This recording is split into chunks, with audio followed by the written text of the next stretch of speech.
aqui no 10º Arena Office, que é dentro da House Decor, e fui convidado a falar um pouco sobre o trabalho que nós fazemos. O tema que nós escolhemos é a criatividade no mundo da produtividade. Começando pela Juliana, pode se apresentar. Obrigado. Eu sou a Juliana Vicenzi, eu sou arquiteta. Eu trabalho me especializei na área de iluminação há mais ou menos uns 10 anos e agora eu sou sócia do escritório, mas estou no escritório da Franco Berriel há uns 5 anos e a gente trabalhando nessa área de grandes projetos, grandes obras e com esses desafios que a gente tem de tempo e toda essa conversa que a gente vai ter hoje. Então vai ser muito bom aqui nosso papo. Bom dia, um prazer estar aqui com vocês. Fiquei muito honrada de estar com esses mestres aqui ao meu lado. Eu sou a Solange Guastini, designer de interiores, totalmente focada na parte de iluminação já há um longo tempo e totalmente oposto ao que o Gil falou, que ele sempre na área de light designer, eu nunca me coloquei como light designer, sempre na retaguarda e bastidores deles. E isso me traz muita satisfação, porque a gente consegue trabalhar com todos eles. Adoro esse network. Hoje faço gerenciamento comercial da Light Designer Expolux. Já tive em outras frentes de outros fabricantes, assim como também arquitetura, construtora, com alguns parceiros. E estou aqui para contribuir nesse papo de hoje. Bem, sou o Rafael Sanches, bom dia a todos. Gostaria de agradecer pela possibilidade de estar aqui para conversar sobre esse tema tão importante, tão urgente, inclusive. Seguindo a apresentação que o Gil fez, então, trabalho com iluminação desde o começo da minha carreira, já fiz parte de grandes escritórios de iluminação, leciono iluminação em pós-graduação há mais de 10 anos, e trabalhei durante quase uma década numa empresa multinacional de iluminação também, departamento de projetos e soluções. Hoje eu faço parte, eu sou especialista de iluminação do grupo Atier. Basicamente trabalho ali desde a parte da concepção, direcionamento de especificação, contratação, negociação, acompanhamento de instalação, processo do início ao fim. É uma grata oportunidade, então, de ter contato direto com lighting designers, com fornecedores e entendo que isso me dá a oportunidade de ter já vivenciado a iluminação do ponto de vista do projetista, do fabricante, agora da construtora, digamos assim. Então, é uma honra, é um prazer poder falar sobre esse tema. Obrigado. Vou pegar a palavra de novo, então, para explicar um pouco melhor. No início do meu trabalho, onde praticamente esse campo não existia e era um campo que sempre me apaixonou muito, já mesmo antes de iniciar profissionalmente eu já fazia experiências com luz, fazia algumas peças de teatro bem amadoras assim, e depois apareceu essa oportunidade de trabalhar num escritório que fazia só iluminação, que era o escritório da Esther Stiller. E eu comecei lá, naquela época a gente inventava tudo, assim. Então era bem do zero. E isso tinha muito a ver com o meu perfil de criação, uma coisa assim, um pouco, talvez despreocupada do que estava em volta, assim. Então eu me sentia muito livre de inventar coisas, aí as coisas eram feitas. E a escala de trabalho naquela época era, digamos, muito mais artesanal, né? E ao longo do processo, vamos dizer, da minha evolução profissional, o mercado ele foi se consolidando e foi se subdividindo, né? De maneira que cada vez mais o trabalho é fracionado. Então, o que eu acho que é interessante hoje, que é uma lição que a gente tira dessa expansão do mercado, é que cada vez mais a gente tem que trabalhar em equipe, cada um fazendo uma parte do processo. Então nós experimentamos isso no escritório. O escritório hoje ele está crescendo e o nosso trabalho, a nossa preocupação sempre é conseguir maneiras de que o trabalho siga profissionalmente com as responsabilidades de prazo, de tudo que ele tem, mas que a gente consiga manter os seus aspectos fundamentais de criatividade. Daí que veio a ideia desse tema, a criatividade num mundo da produtividade. Então, a analogia que eu fiz, a figura que eu imaginei, é que é como você carregar uma coisa muito frágil, assim, um bebê, uma criança, por um trajeto onde muitas coisas vão acontecer. Você tem a responsabilidade de que aquela criança, no caso, a criatividade, né, essa imagem, né, tenha que chegar bem do outro lado. E eu acho que até em função disso, o próprio formato que eu pensei para esse bate-papo foi não eu ficar falando sozinho do que eu fiz, do que eu não fiz, e sim tentar mostrar esse processo tanto dentro do nosso escritório, né, como a gente está estruturando, vamos dizer, o trabalho hoje, e também com os dois profissionais que eu convidei, que têm essas trajetórias, vamos dizer, cruzadas, né? E que tem essa contribuição justamente por causa dessa diversidade. Enquanto eu, que não tive, hoje em dia me beneficio do fato de que existem pessoas aptas, prontas a entender o que você precisa, como transformar aquilo em realidade, como fazer caber no orçamento. E eu acho que é disso que eles podem falar um pouco. Eu queria pedir para a Juliana falar um pouco, eu te ajudo se precisar, da nossa estrutura interna. Queria começar por aí, do trabalho que a gente vem fazendo e do qual você faz parte, de estruturar uma maneira de produção e criação para poder entregar para o que vem depois. Eu acho que a gente tem transformando assim um pouco o nosso método de trabalho, né? Porque antes ele era muito centralizado, muito na figura do Gil até, ele é uma figura central, criativa, mas a gente tem tido processos assim que são muito ágeis, né? Então a gente começou a ter que estruturar o escritório em camadas, né? Então, para que cada um tenha alguma função, né, Gil, a gente começou a perceber que não daria para estar em todo o processo o tempo inteiro. Então, a gente criou, hoje em dia, uma estrutura onde, né, cada um tem a sua função, e a gente também tem projetos que a gente trabalha de maneira diversa, né? A gente trabalha muito com os projetos que o Rafa nos traz, por exemplo, que são projetos muito ágeis e que já vêm com um conceito mais desenvolvido, né? E a gente tem até quando o Gil estava falando, eu pensei assim que a gente tem como se fosse umas barreiras para a criatividade, né? Que a gente, então, o conceito está desenvolvido, mas a gente precisa adequar ele a toda a execução dele com produtos que sejam viáveis, né? A gente precisa ter a barreira das certificações que entram também, a gente tem barreiras de preço, que também chega uma hora que a gente, né, precisa ajustar, e a gente vai adequando assim, o projeto, mas sempre pensando que ele precisa ter um DNA, né? Ele não pode perder aquele conceito inicial que a gente tinha lá quando foi apresentado para o cliente, né? Acho que talvez o Rafa também possa falar um pouquinho sobre isso.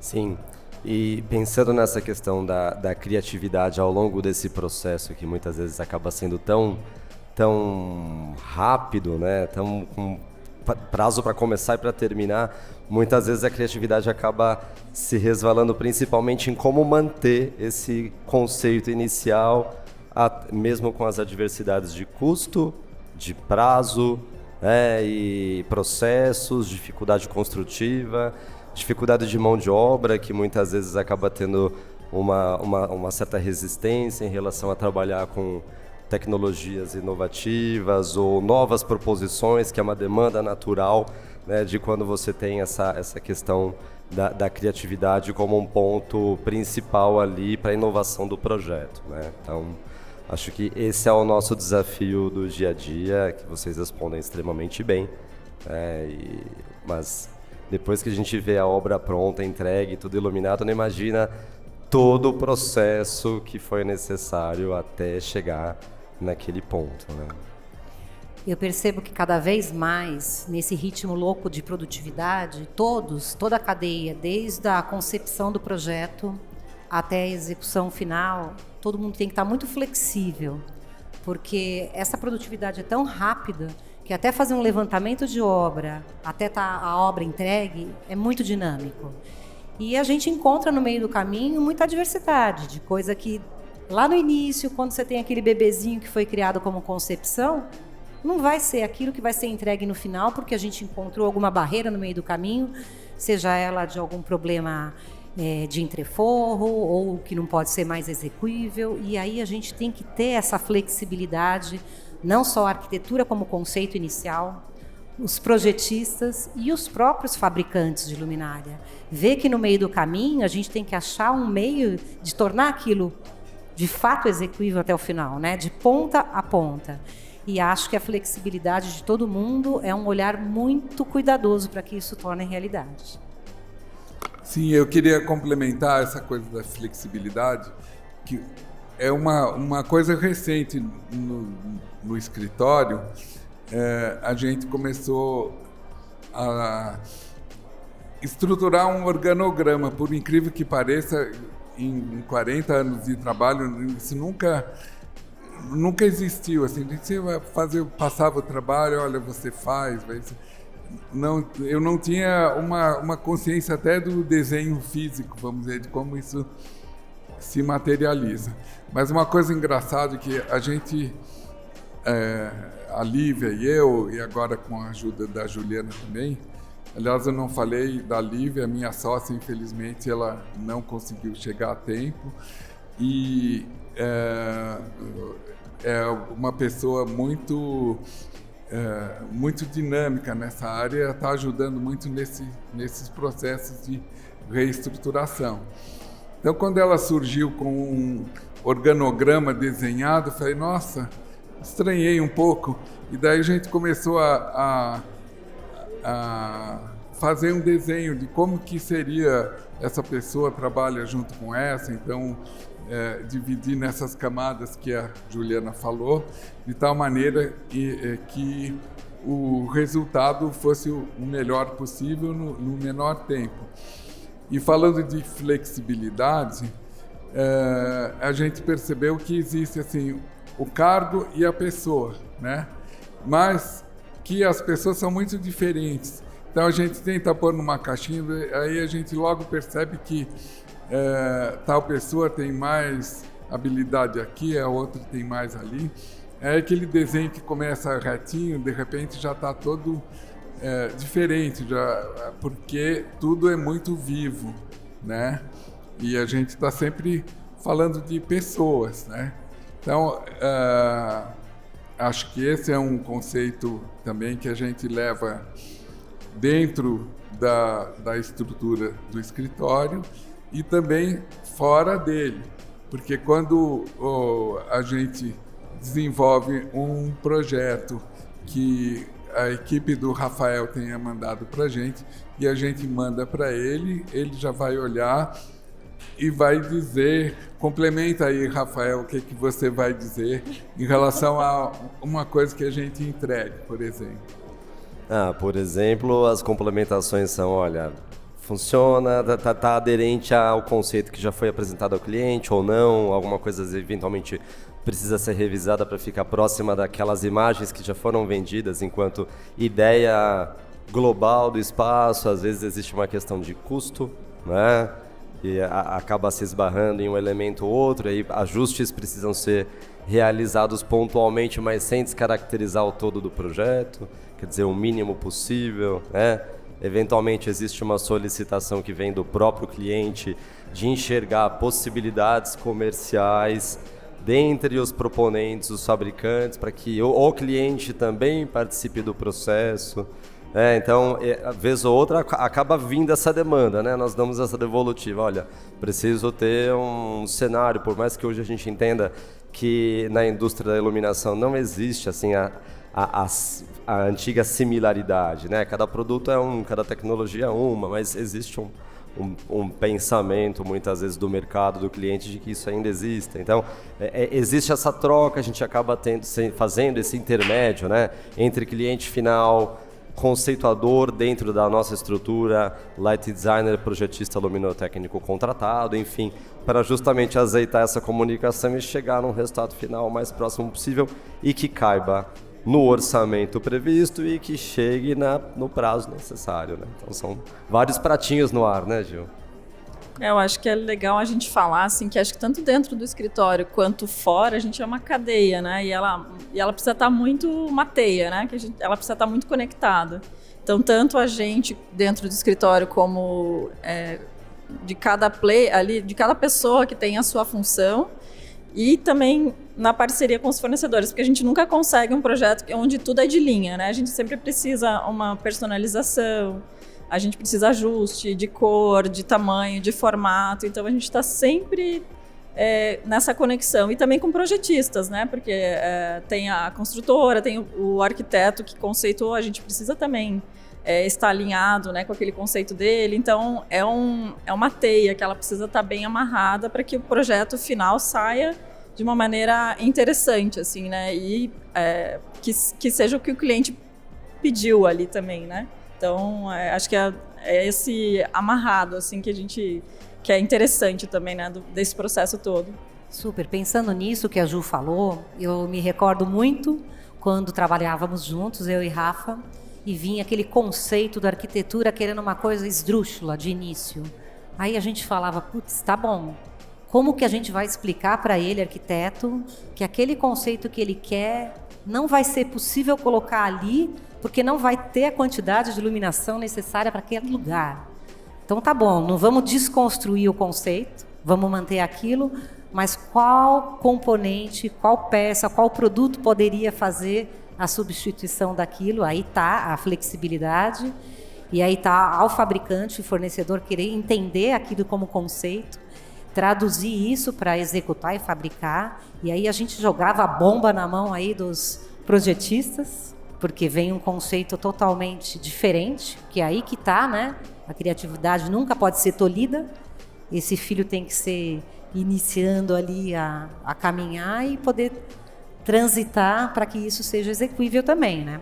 Quando nós iniciamos o trabalho, enfim, quando eu entrei na vida profissional, acho que não existia tão claramente essa distinção entre o conceito e o próprio desenho que a gente fazia da iluminação, ou seja, a própria criação, a própria resolução das questões de iluminação, ela em si já carregava o seu próprio conceito. E eu acho que isso houve uma evolução à medida que a profissão foi ganhando maturidade e corpo. Foi possível perceber que às vezes as próprias ideias daquilo que vai ser feito, elas entram como desafios da lógica, né? Então, isso para o bem e para o mal, né? Quer dizer, acho que existe uma forma de projetar em que você pode ser mais pragmático e apenas resolver os problemas, como você pode querer colocar algum conteúdo a mais, alguma forma de compreensão do projeto a mais. E o que tem acontecido hoje é que o desenho de iluminação muitas vezes é feito por pessoas que não vivenciam as questões práticas e físicas da luz. E acho que disso que a Solange estava se referindo, que às vezes as ideias, é muito fácil você desenhar, você renderizar uma coisa de uma luz que vem, sabe-se lá da onde. E nem sempre é possível materializar esse desejo, né? Enfim, acho que esse é um dos desafios que a gente tem que levar para frente. É fato, porque muitas vezes acabam vindo algumas ideias estapafúrdias que às vezes a gente, dentro do possível, orienta para que elas não aconteçam, né? Quando essas proposições elas vêm realmente de uma forma descabida, né? A gente, acho que como profissional, até como o foco do light designer, acho que hoje em dia, tanto em fabricante ou nas feiras que a gente vai, é a luz, o ser humano como centro, né? Mas, ao mesmo tempo, a gente tem o paradoxo de que, hoje em dia, as obras elas precisam ser muito visuais, muito instagramáveis, né? Elas precisam ter um apelo visual. E aí, essas duas vertentes são conflitantes, né? Então, a gente, como profissional, a gente precisa usar os artifícios que a gente tem, tanto de produto quanto de técnica, né? Para a gente conseguir que o ambiente fique interessante visualmente, mas, ao mesmo tempo, confortável para as pessoas. Porque acho que é isso o principal, né? Que a gente busca, que a pessoa esteja num ambiente que seja um ambiente agradável, que esteja de acordo com a função daquilo que ela vai executar ali. Então, é um desafio, porque, principalmente na área corporativa, né, os escritórios não são mais esse padrão, né, que é a luminária lá com a letra, ninguém mais quer isso, né? Então, a gente precisa achar uma forma das pessoas conseguirem trabalhar lá, né, o tanto que elas trabalham o dia inteiro, de uma maneira confortável, mas com a estética que foi proposta, né? Então, eu acho que isso é um paradoxo, assim, né? De focar, ao mesmo tempo, na qualidade do espaço como luz, né? E do usuário, e também na estética, né? Que às vezes conflita. Sim, é um desafio mesmo, né? Outro desafio que eu vejo que toda a cadeia aqui consegue se deparar também é com o budget de obra, né? Porque cliente final sempre quer tudo do bom e do melhor, lindo, maravilhoso, coloca aquele briefing lá em cima e na hora do vamos ver, na hora de pagar a conta, não fecha a conta. E aí começam os cortes daquilo que a gente não consegue trazer até o final, ou as similaridades, que não existe tanto, essa parte de reengenharia que hoje em dia é muito comum se falar. Então, a gente tem que ter muita responsabilidade nesse momento, porque quando você troca um produto do conceito, não é só no resultado final, né? Ele vem de todo um comprometimento que tem da entrega do produto, né? Então, esse conforto visual é super importante e nem tudo sempre é a mesma coisa, nada é igual a igual. Tudo tem a sua aplicação, né? Todos os fabricantes têm aonde ser aplicado cada produto. Mas a gente também tem esse desafio aí na mão. E eu entendo também que, por um outro lado, só somos exitosos e temos um produto final realmente condizente com o conceito inicialmente gerado, se essa comunicação ela acaba sendo bem azeitada do início ao fim, né? E no final das contas tem uma troca constante entre expectativa do cliente, conceituador, lighting designer, que vai entender de fato exatamente como é possível aquela luz que vem do nada, que muitas vezes foi vendida numa imagem hipotética, mas como torná-la execuível do ponto de vista do fornecedor, né? Como tecnicamente é possível fornecer isso, né? Viabilizar. E só através de uma comunicação muito bem azeitada que isso realmente pode nascer,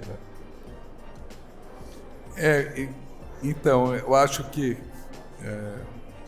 vocês dois, principalmente, são as pessoas, Rafael e Solange, que mais lidam com vamos dizer, esse momento de conseguir que a ideia não se perca, mesmo com todas as limitações que ocorrem, né, de certificações ou de ou de orçamento, ou de consumo de energia, para, de alguma forma, garantir que o projeto entregue seja perceptível naqueles conceitos que o definiram. Essa é, vamos dizer, o mote do que a gente está discutindo hoje. Acho que é aquilo que a gente falou, né? Acho que parece que o projeto é uma corrida com barreiras. E aí acho que uma das principais barreiras é sempre o custo, né? Porque a gente começa com algumas ideias, mas às vezes até a gente tem começado, né, Gil? Esses dias em reunião o cliente já apresentou o budget, a gente já falou, acho que já não vai dar. Mas em algumas vezes é no meio do processo, né? Então todo aquele pensamento que a gente teve, ele precisa ser reestruturado em algum momento, às vezes até no fim do projeto, né? Porque às vezes o orçamento acaba estando no fim do projeto e a gente precisa achar soluções que caibam e que para que ele possa ser viável e consiga, né, ser executado, né? Então, apesar da iluminação ser um ponto muito importante no projeto, né, visualmente principalmente, de conforto e de estética, nem sempre a verba ela está associada a essa importância, né? Então a gente precisa ter esse ajuste sempre, né? Essa flexibilidade, até que a Sol falou. Sim, identificar também que tipo de obra é essa, né? Se ela tem certificação, se ela é LEED, porque tudo isso faz a diferença. Não só como conceito, como também com o custo, né? E aí a gente começa a limitar cada vez mais essa flexibilidade para isso, né? Agora, eu acho que, assim, a favor da gente, eu percebo que hoje em dia a nossa indústria está melhorando. Eu vejo isso de uma forma positiva, assim. A gente está tendo cada vez mais variedades de produtos e de possibilidades, e eu acho que os fabricantes de luminária hoje, além de existirem um número maior, que está sempre crescendo, eu acho que existe já uma responsabilidade maior que eles estão assumindo de oferecer variedade, de oferecer garantias. Então, eu vejo isso como muito positivo. Aquilo que lá atrás a gente imaginava e tinha que produzir quase que enfim, de uma forma muito artesanal, hoje a gente tem esse apoio dos fornecedores de toparem a parada e fazerem coisas diferentes e, ao mesmo tempo, conseguir preservar os requisitos que são essenciais de conforto, de qualidade, durabilidade. Então, eu vejo como positivo e sinto que, se por um lado a demanda ela é cada vez mais veloz e cada vez mais vai se restringindo em certificações ou, enfim, complexidades, ao mesmo tempo as pessoas vão se reestruturando naturalmente. No fundo, esse é o ponto que eu queria falar, que existe um crescimento que acaba sendo quase que orgânico, vamos dizer assim, porque a gente percebe que existem essas demandas e essas respostas que têm que ser dadas cada vez mais rapidamente e cada vez mais com a garantia com a consistência. Então, a gente vai se reestruturando, as estruturas internas nossas de escritório vão ficando mais dinâmicas e flexíveis e maiores, e também a cadeia de produção, de construção, de execução, ela também vai se adaptando. Então, as pessoas aprendem que naquele pedacinho que ela está fazendo tem que funcionar. O Rafael, por exemplo, na hora que ele vai entregar o trabalho, ele sabe que ele vai ter que se virar para, de alguma forma ou outra, aquilo dar certo, e ele está lá para fazer essa função. E, de certa forma, isso também tranquiliza. Você percebe que existe uma cada vez vai ficando uma avenida mais larga, vamos dizer, entre a criação e o resultado final. E graças a essa capacidade, vamos dizer, orgânica mesmo, das pessoas se adaptarem e crescerem, eu diria que é assim que, afinal de contas, tantos projetos de iluminação estão sendo feitos e entregues, e de um jeito ou de outro, bons, né? Podem ser fotografados, podem ser aproveitados. Eu acredito que assim, é visível como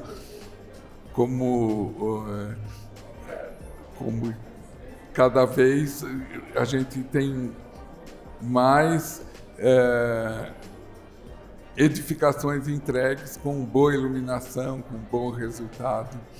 Esse era o mote do programa. Quer dizer que, apesar de tudo, a gente acho que está conseguindo, à medida que a gente vai se adaptando e crescendo, concluir a tarefa de entregar uma luz melhor para todos, né? Seria isso. Eu acho que o grande desafio que a gente tem também, além de custo, são os prazos, né? Que hoje em dia, acho que para todos os profissionais, né? Então, para a gente, geralmente, que é complementar, né? A gente tem um prazo e nossa disciplina sempre primeiro, depois de elétrica e tudo mais. Então, a gente também está tendo que se adaptar nessa questão do prazo, né? Porque a gente precisa ter um projeto interessante, precisa ter técnica e mais que ele tenha... esteja encaixado dentro daquele prazo que o cliente pediu e que cada vez é mais curto, né? Então, acho que isso é um desafio tanto para a gente como projetista, como para os nossos clientes e também para a indústria, né? Então, a gente está sempre nesse balanço, assim, tentando acompanhar essas novas demandas, né? Muito, demais. A velocidade com que as coisas têm vindo para a gente de demanda é muito grande. E é um desafio muito grande realmente para o fabricante conseguir acompanhar, trazer novidade. E mal a gente está trazendo uma novidade nessa velocidade, a gente já tem que dar conta de entregar aquilo, a gente ainda está desenvolvendo o produto ali como bebezinho e ele já está sendo especificado em obra e a gente já tem o prazo X e esse prazo muitas vezes não atende. Então, eu percebo realmente os fabricantes cada vez mais comprometidos em trazer novidades. A tecnologia tem avançado muito rápido na questão do LED, com mais responsabilidade, eu acho isso muito bacana.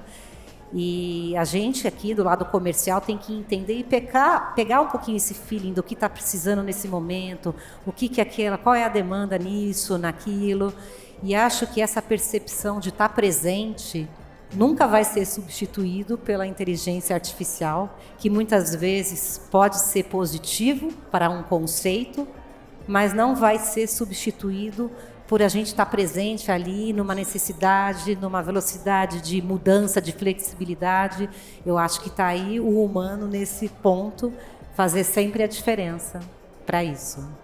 E isso é justamente uma coisa que eu iria comentar, né? Como catalisador desse tempo todo, que é cada vez mais curto e mais escasso, né? E acaba que ficando por terra essa questão do fator humano. Hoje a gente tem um desafio novo, começando então já na concepção do bebezinho criação, que é a utilização da inteligência artificial como ferramenta de conceito de espaços, né? Não só iluminação, mas espaços como um todo, que tende a bagunçar um pouco mais ainda esse fluxo de trabalho que a gente tem, essa noção de tempo, de desenvolvimento, criação, demanda de produtos, demanda de resposta de projeto.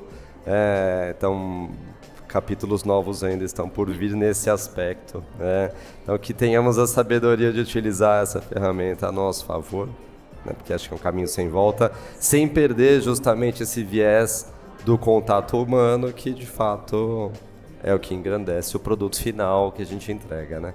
Projetamos para pessoas, né? Espaços para pessoas, então acho que é um tanto isso. É fato que a inteligência artificial está entrando em vários setores onde ela não foi chamada, vamos dizer assim, né? E é fato que a gente tem que lidar com isso, porque ela não conhece necessariamente as leis da física, né? E nem as pessoas, muitas vezes, que utilizam essas ferramentas. E acredito que os resultados são muito diferentes, porque, afinal de contas, o fato da gente viver dentro dessas restrições que são naturais, a gravidade, a intensidade da luz, o comportamento dela, a nossa habilidade em saber lidar com essas energias, vamos dizer, da natureza, que vão fazer a gente realizar um bom trabalho. Eu acredito muito nisso, né? À medida que você entende o objeto como um todo, você consegue ter uma visão macro sobre o que você está produzindo, é que vai te indicar os caminhos de como propor os resultados. Acho que a inteligência artificial, não, pelo menos até esse momento, não vai por esse caminho. Ela pode produzir boas imagens, mas uma boa imagem é muito diferente de um espaço em 3D sujeito a todas as condicionantes que tem em volta. Por enquanto, eu só vejo a inteligência artificial como um risco na medida de que ela esteja na mão de pessoas erradas, que não sabem, enfim, que estão mais interessados em produzir imagens do que em ambientes construídos, né? E o que a gente sabe fazer é construir. A gente está construindo espaços para serem vividos por pessoas. Não estamos construindo fotografias em 2D. Né? Acho que nisso que reside a grande diferença. Eu acho que a inteligência artificial ela está sendo treinada, né? E a gente tem que mostrar para ela o principal, que acho que todo arquiteto sabe, né? Que o papel aceita tudo, mas na hora de executar é um pouquinho diferente. Então, acho que a inteligência artificial pode ajudar a gente, acho que até os softwares mais modernos, né? Muito nessa questão de compatibilização, de a gente evitar erros, né? E facilitar o nosso trabalho, acelerar até o nosso trabalho de pesquisa e desenvolvimento. Mas na questão que é o principal, que é o conceito, a gente precisa ensinar ela ainda esse detalhe, né? Que como o Gil falou, né? O 2D, ele precisa ser execuível, né? Então, não é só uma imagem ali que a gente pode criar qualquer coisa, né? Então, acho que, enfim, queria um pouco retomar, para a gente também não perder o fio da meada, retomar o conceito inicial, enfim, que a gente falou no começo da conversa. Eu acho importante que haja sempre um momento de você entender o projeto que você está fazendo. Você vai propor um resultado criativo, vamos dizer, que de alguma forma expresse uma interpretação daquele espaço que você está compreendendo. E esse momento criativo ele tem que ser levado cuidadosamente, vamos dizer, por cada um dos participantes de toda a cadeia de execução, para que no final aquilo seja percebido. E a gente tem que tomar muito cuidado para que essas barreiras ao longo do caminho não vão não destruam aquela ideia inicial. Acho que esse era o objetivo dessa discussão hoje. É isso mesmo, Gil. É não largar a mão do conceito e do projeto, né? Não desistir dele, mesmo que isso tenha que ter essas alterações, e seguir com ele até o final. Sim, e no final das contas todos acabamos sendo guardiões desse conceito, né? O projetista como, enfim, quem concebeu ali de fato aquela questão, o fabricante enquanto o guardião ali daquela tecnologia, da qualidade, das características, a construtora ou eventualmente o próprio escritório de arquitetura, que tem aquele contato direto com o cliente para entender que aquela mensagem, aquele resultado final realmente vai chegar até ele. Cada um de nós tem essa parte, essa fatia da responsabilidade. Né? Ficar mediando, né, sempre as situações. Queria então agradecer a participação de vocês. Não sei se alguém quer falar mais alguma coisa. Eu gostaria de agradecer pela oportunidade de ter essa conversa com vocês, um tema que para nós é tão caro, tão importante, e que de fato é crucial, porque o que a gente tem no final das contas são projetos executados, né? São obras entregues e pessoas usando os espaços que a gente concebe e sobre os quais a gente trabalha, né? Então acho que esse é o cerne do que a gente faz todo dia, né? Então importante ter esse alinhamento, essa clareza. Muito bom, agradecer também estar aqui com vocês, com os queridos, que a gente vivencia isso no nosso dia a dia e poder falar um pouquinho do que a gente acha a respeito de todo esse começo, meio e fim, né? Acho que foi uma conversa muito legal, a gente conseguiu reunir um grupo bacana, onde cada um tem uma perspectiva diferente, então também agradecer e acho que foi um bom papo. E obrigado ao Office Connection que trouxe a gente aqui também.